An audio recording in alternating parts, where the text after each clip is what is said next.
Salut à tous et bienvenue sur Sentillage. Aujourd'hui, donc, je vais vous faire cette fameuse revue sur les 5 notes les plus utilisées en parfumerie.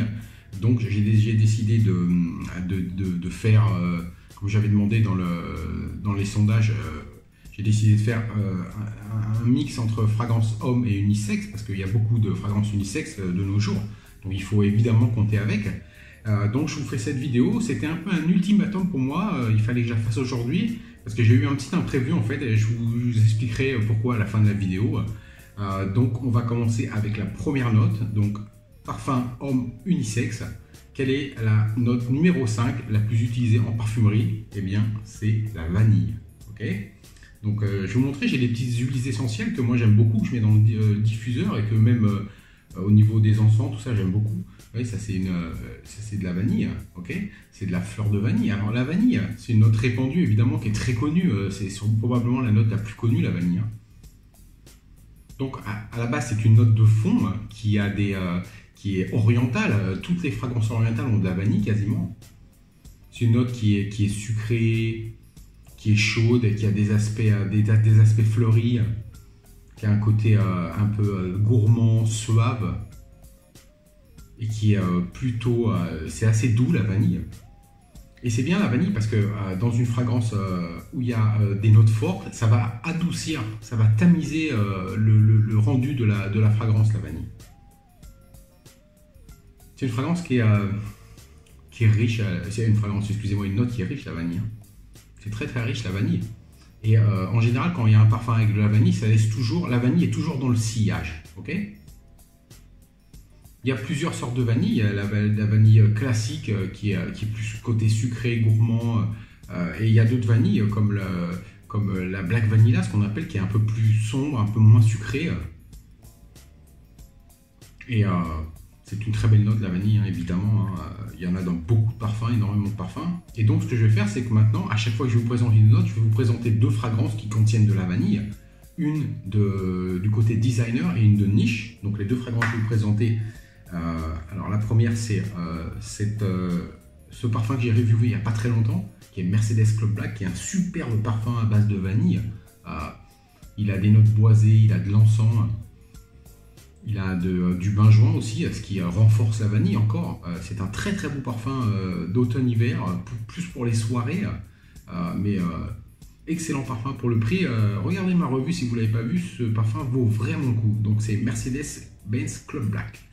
Et le parfum de niche avec de la vanille que je vais vous présenter, j'essaie de vous présenter des parfums qui ont ces notes, mais assez dominantes, ok? Donc le deuxième parfum que je vais vous présenter de niche, donc c'est Hérode, que j'ai reviewé aussi évidemment, parfum de Marly Hérode. Donc Hérode, c'est un parfum fantastique, c'est un parfum à base qui a évidemment de la vanille, qui a du tabac, qui a de la cannelle, qui a de l'encens. C'est un très très beau parfum qui coûte dans les 200 €, les 125 ml. Mais ça vaut le coup tous les jours. Hérode est un parfum magnifique, un des plus beaux parfums pour homme, à mon humble avis. Ok, donc voilà. La deuxième note, la plus répandue dans les parfums hommes unisex, qu'est-ce que c'est? Eh bien, c'est le bois de santal. Oui, le bois de santal. Ok, je ne sais pas si vous pouvez voir. Pas si ça zoome bien. Ça c'est de l'huile essentielle de bois de santal.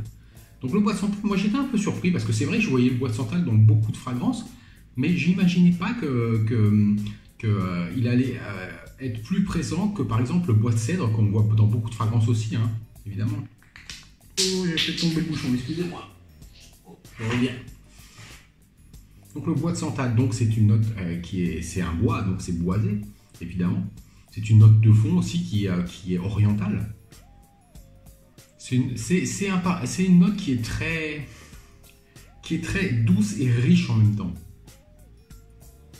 Elle a un côté, comme je dis souvent, elle a un côté très crémeux, un côté lacté. Et souvent sur le dessus, elle a un petit côté vert aromatique. Elle peut avoir des fois des nuances des petites nuances de cuir et des petits côtés balsamiques aussi. C'est une très très belle note au bois de santal. Donc on peut considérer à l'heure actuelle qu'en fait c'est le roi des notes boisées. Hein.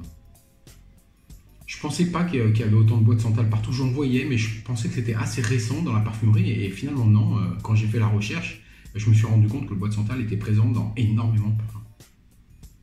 C'est une super note, le bois de Santal. C'est vraiment quelque chose de fantastique, le bois de Santal, ok? Donc je vous présente deux fragrances au bois de Santal.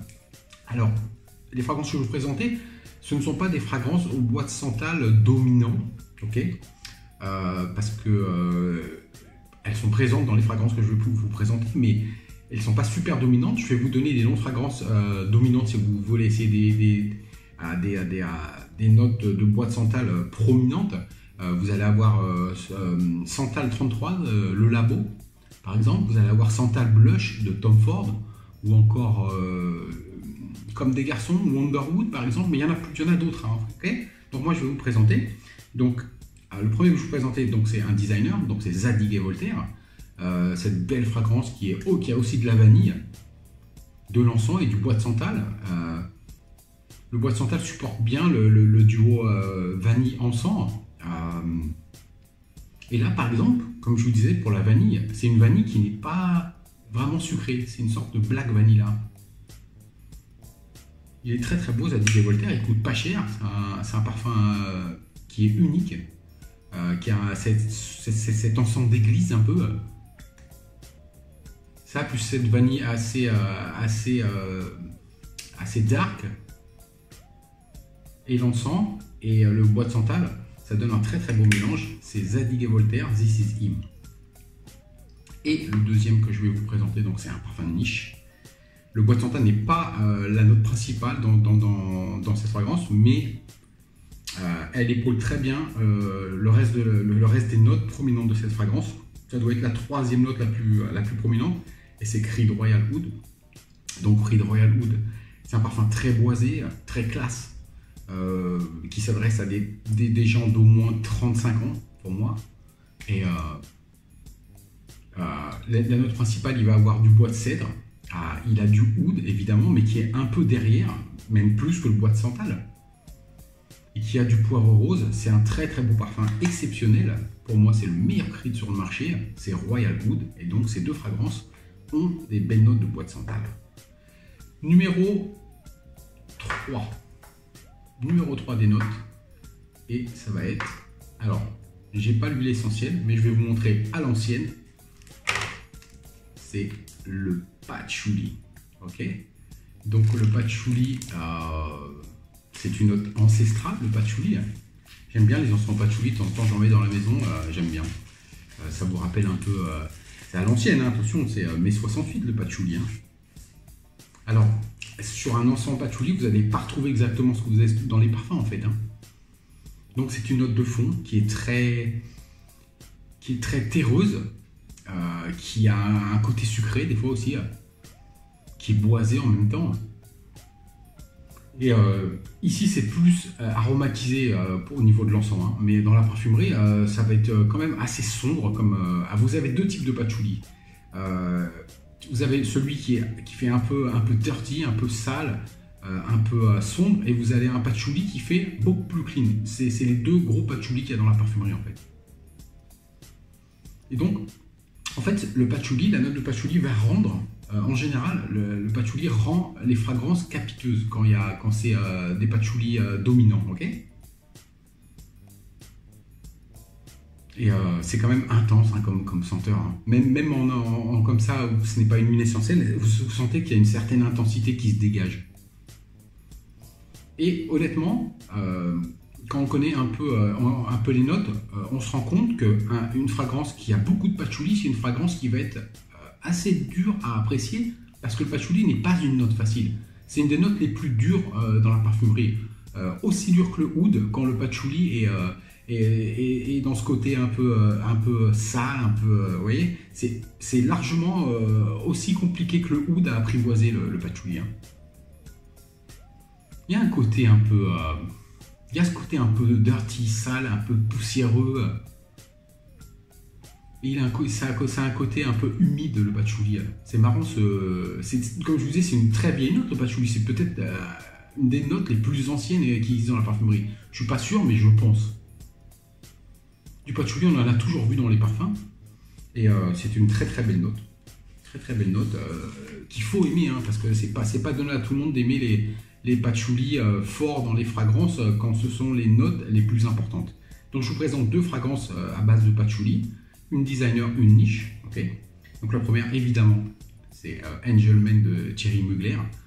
Ce parfum iconique de 1996 qui a donné beaucoup de flankers, beaucoup de variations, excusez-moi, je le dis en anglais. Et en fait, ce parfum est un parfum qui est très lourd en patchouli, qui a du caramel, il a du café, il a de la vanille. C'est un parfum, je vais le vaporiser. Ah, il est trop beau. Ce parfum est extraordinaire moi, c'est un de mes parfums préférés. C'est un parfum qui a de grosses performances, un parfum exclusivement d'hiver. Il est très très dur à porter en dehors de l'hiver et les soirées d'automne quand il fait assez frais.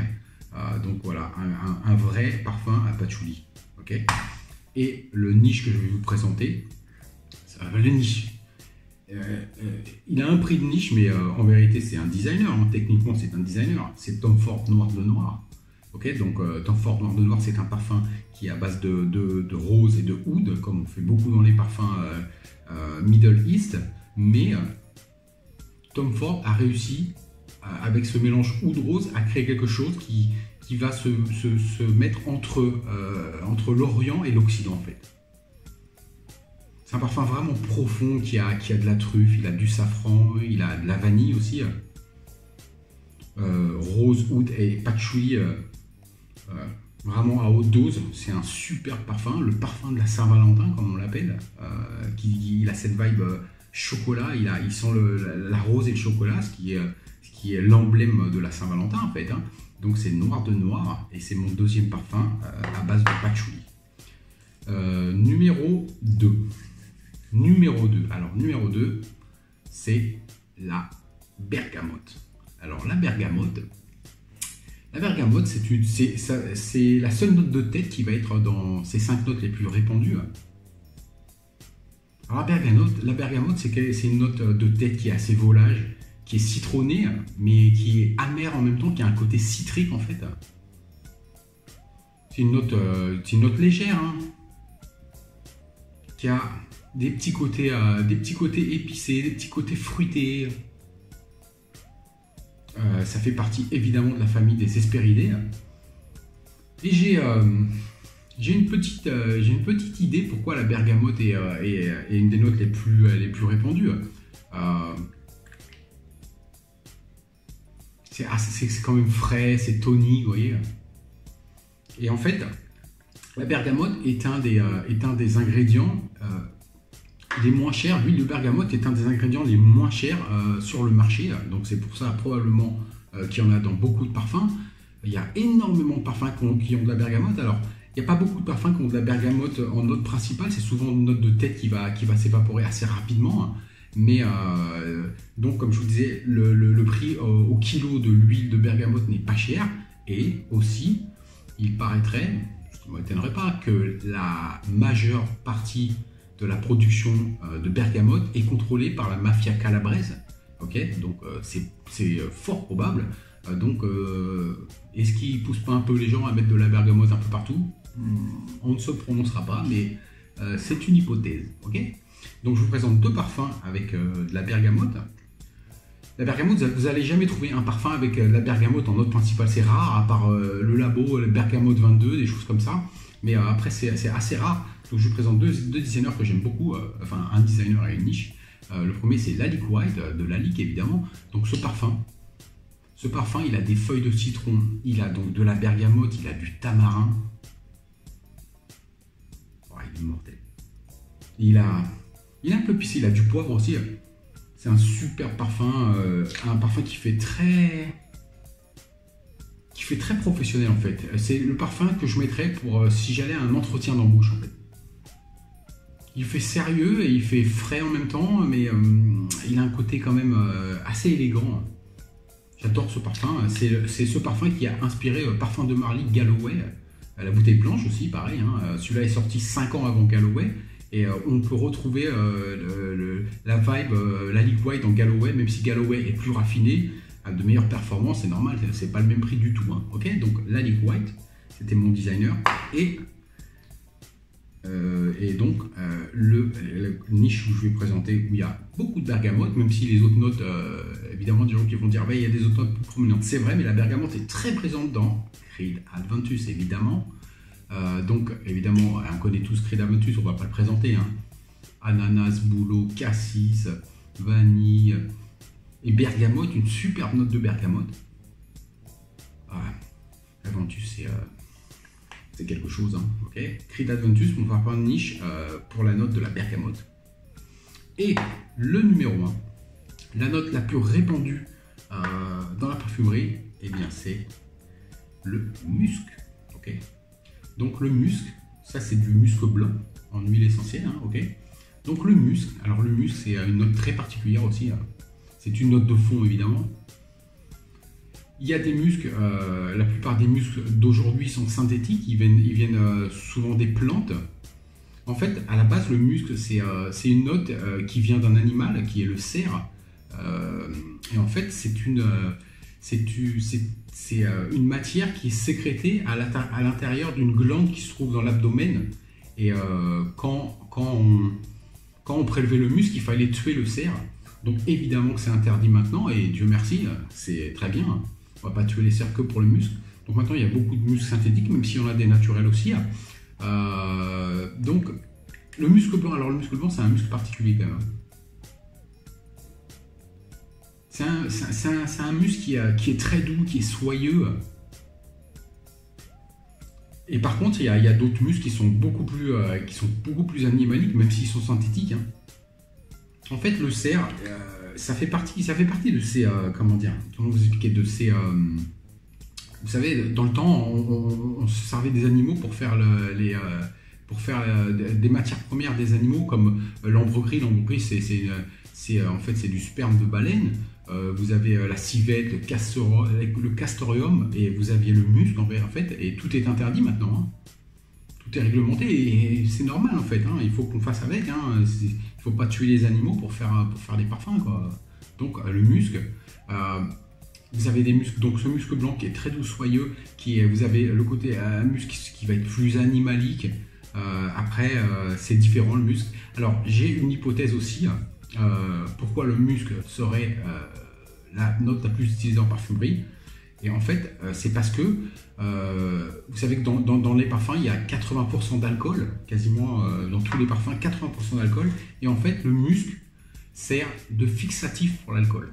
Donc moi, je pense que c'est une des raisons principales qui fait que le musc est en tête des notes les plus utilisées dans la parfumerie. Donc je vais vous présenter deux parfums au musc maintenant. Designer et un niche. Le premier, c'est Narciso Rodriguez for Him, créé par Francis Kurkdjian en 2015, je crois. Donc ce parfum, il n'a que 3 notes, du musc, du poivre rose et de l'iris.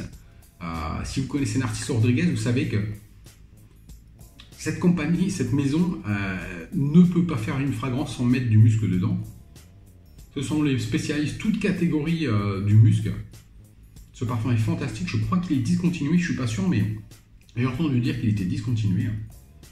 C'est un parfum magnifique, Narciso Rodriguez for Him, qui n'est pas pour tout le monde, qui ne sera pas pour tout le monde évidemment, mais si vous arrivez à attraper la beauté de ce parfum, vous allez l'aimer comme je l'aime. C'est Narciso Rodriguez for Him ou de parfum. Et le parfum niche que je vais vous présenter, qui est très musqué, il vient, alors c'est marrant, c'est un peu du hasard, hein. Celui-là a été composé par Francis Kurkdjian. Celui-là est un Maison Francis Kurkdjian et c'est Petit Matin. Donc Petit Matin, c'est une fragrance magnifique pour l'été. C'est une fragrance qui est très citronnée. Il a de la fleur d'oranger, il a de la lavande. Il a évidemment il est très musqué. C'est une fragrance citronnée musquée qui a de très très bonnes performances pour l'été. Pour moi, c'est le meilleur Francis Kurkdjian d'été. Je les connais tous, je connais Aqua Vitae Forte, Aqua Universalis, Aqua Celestia. Pour moi, celui-là, c'est le plus beau. Je suis tombé directement amoureux de celui-là quand j'ai senti la première fois. C'est Petit Matin de la maison Francis Kurkdjian, qui est mon parfum de niche pour les notes musquées. Donc voilà, vous avez les 5 notes. Et je vais vous donner, j'ai noté sur un papier, je vais vous donner les 5 notes pour les hommes, pour les parfums que hommes, pas homme unisexe que hommes. En numéro 5, vous avez le vétiver, qui dans les parfums unisexe est arrivé numéro 6 en fait. Quand j'ai fait l'étude, il est arrivé numéro 6, il était à la porte, il était pas loin de passer devant la vanille. Donc pour les parfums que hommes, numéro 5, vétiver. Numéro 4, le bois de santal encore. Numéro 3, le musc, qui était numéro 1 dans les parfums hommes unisex et qui maintenant est numéro 3 que pour les parfums hommes. Numéro 2, le patchouli, toujours là. Et numéro 1, la bergamote, qui dans les parfums hommes est la note la plus utilisée de tous les parfums. Okay, maintenant, je vous donne pour les femmes. Pour les femmes, en numéro 5, le bois de santal. Donc, si vous avez un peu écouté, le bois de santal est dans les 3 catégories, ce qui est énorme. En numéro 4, la rose. En numéro 3, la vanille, qui est dans 2 catégories. En numéro 2, le jasmin.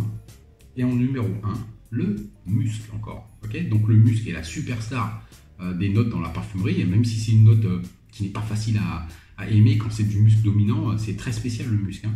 Mais vous voyez, il est présent dans les 3 catégories. Okay, donc voilà, c'était la petite vidéo. Alors je voulais vous dire pourquoi je vous ai dit que j'avais un ultimatum pour faire la vidéo aujourd'hui.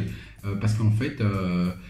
demain, je me sépare d'une fragrance que je vous ai présentée aujourd'hui. J'ai chaud, la clim elle est à fond, mais j'ai chaud. Je me sépare d'un parfum que je vous ai présenté aujourd'hui, donc je vais faire la vidéo pour pouvoir vous le présenter aujourd'hui. Et le parfum en question, c'est demain, je me sépare de Creed Aventus. Pourquoi? Parce qu'en ce moment, je fais un peu de. J'ai vendu une dizaine de parfums déjà, et j'ai vendu mon Creed Aventus aujourd'hui. Donc demain, il part chez quelqu'un, je l'envoie demain. C'est un super parfum, évidemment, c'est une légende, hein, Creed Aventus. Donc pourquoi est-ce que je le vends? Parce que j'essaye de... Je vais dans d'autres directions en ce moment. Et je me sépare de quelques parfums, j'en ai vendu une dizaine. La plupart c'est des parfums mainstream que j'aime bien. Mais j'essaye de cibler un peu plus en ce moment. Et d'ailleurs, je vais recevoir 2 parfums demain que je vais vous présenter probablement d'ici 2 jours. J'aurais pas besoin d'attendre très longtemps parce que c'est des parfums que je connais déjà, que je voulais depuis longtemps. Il y en a un qui est discontinué d'ailleurs. Et je pense que je vais vous les présenter demain. Donc mon Creed Aventus est vendu. Alors le truc c'est que je suis sur un groupe de parfums en Thaïlande où on a un marché parallèle. Il y a 30 000 personnes. Les gens ont des collections énormes. Ce sont des fous furieux. Ça achète et ça vend toute la journée, toute la nuit. Et je me suis dit qu'est-ce que je pourrais vendre. Et je me suis dit je vais me séparer de mon Creed Aventus. J'en ai parlé à des amis thaïs à moi qui m'ont dit, j'ai dit à combien je pourrais mettre? Parce qu'en fait la bouteille, il y a 73 ml dedans. Okay, j'ai un système pour calculer comment, le niveau des Creed en fait. Okay, donc là, il y a à peu près 72-73 ml. C'est un parfum que j'ai commandé en France il y a plus de 2 ans sur My Origin. J'avais payé 200 € parce que j'avais une promotion. Et à cette époque, le BAT était très bas. Donc quand j'ai acheté en euros, ça m'a fait 200 € en fait, en gros. Et mes amis m'ont dit, mets-le à 180 €. J'ai dit, mais oh les gars, il manque 25 ml quand même dedans, plus de 25 ml. T'inquiète pas, ils m'ont dit ça. Je le mets sur le marché, 180 €, je le mets sur le marché. En 1 minute, il est parti. Pourquoi? Parce que dans ce groupe, on a des collectionneurs, des gros collectionneurs, et il y a des gens qui ne sont collectionneurs que de Creed Aventus. Ils veulent toutes les batchs. Ça, c'est une batch de 2019, la 19P01. Ils veulent toutes les batchs. Donc, le parfum, il est parti en 1 minute. Ça fait qu'en fait, je l'ai payé il y a 2 ans 200 €. Je l'ai vendu aujourd'hui. Le mec, il m'a demandé une petite réduction. Je lui ai fait 5 € de discount. Il était super content. Donc, je l'ai vendu 175 €, alors que je l'ai acheté 200 € il y a 2 ans. Et j'ai utilisé 25 ml. Donc, je perds rien en fait. Okay, c'est même gagnant pour moi. Hein. Creed Aventus, je l'ai porté. Et au pire, de toute façon, j'ai Roja Elysium qui est assez proche. J'ai des samples d'Aventus Cologne, de différentes batchs d'Aventus de 2016-2017. Donc, ça va me permettre d'acheter quelque chose d'autre et c'est ce que je fais en ce moment. Je fais un peu du ménage et j'achète des nouvelles choses que je voulais depuis longtemps, que je ne pouvais pas m'acheter. Donc j'ai décidé de faire un petit tri. Bon, il me reste encore, hein, c'est pas le problème. Mais voilà, c'est sûr que ça fait jamais plaisir de laisser partir des parfums, mais voilà, c'est pour la bonne cause, vu que j'en achète d'autres et que je vais vous les présenter très bientôt. Voilà, j'espère que la petite revue vous a plu. Je suis désolé si ça a été un peu long. Les 5 notes les plus répandues en parfumerie. Voilà, vous avez une petite idée maintenant. À bientôt pour de nouvelles vidéos. Ciao!